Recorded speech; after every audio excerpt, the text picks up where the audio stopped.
এক গ্রামের একটি ছোট বাড়িতে বাস করত একটি লোভী বিড়াল।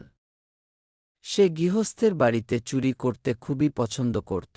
সে খাবারের জন্য নানা ঘর থেকে ছোট ছোট খাবারের জিনিস চুরি করে খেত।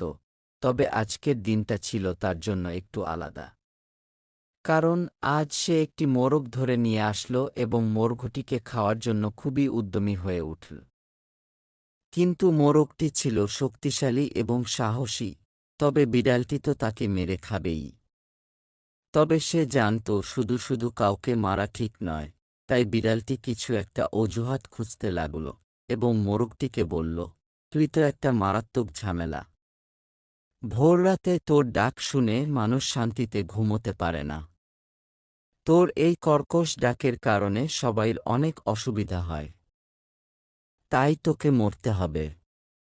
মোরগটি তখন ঠান্ডা মাথায় উত্তর দিল, ওটা তো আমি সবার ভালোর জন্যই করি। রাত্রির শেষে আমার ডাক শুনে সবাই ঘুম থেকে উঠতে পারে। তখন তারা তাদের দিনের কাজগুলো শুরু করে দেয় এবং সঠিক সময়ে তাদের কর্মগুলো করতে পারে। মোরগটির কথা শুনে বিড়াল বিরক্ত হল এবং মনে মনে আবার চিন্তা করল, এইভাবে মোরগটিকে জব্দ করা যাবে না। অন্য আরেকটি দোষ ধরতে হবে। অতএব সে আরেকটি দোষ তুলে ধরল।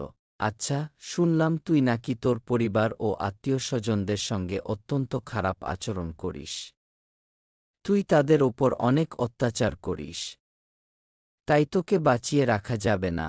মোরগটি আবার শান্ত স্বরে বলল, তা তো আমার মালিকের নির্দেশে করে থাকি।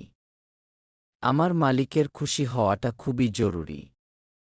যখন আমি তাদের সাথে কঠোর আচরণ করি, তখন আমার মালিক আরও সন্তুষ্ট হন এবং আমার পরিবারের সদস্যদের সংখ্যা এর কিছুদিন পরেই বৃদ্ধি পায়।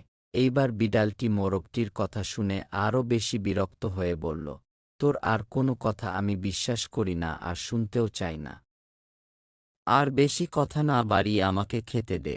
তোর কথা শুনে শুধু শুধু সময় নষ্ট করতে আমি রাজি না। আমি তোকে মারবই এবং খাবই। এবং এই বলেই বিড়াল মোরগটির টুটি চেপে ধরল এবং তাকে মেরে ফেলে খেয়ে ফেলল। এই গল্প থেকে আমরা শিখলাম দুষ্ট লোকের ছলচাতুরির অভাব হয় না।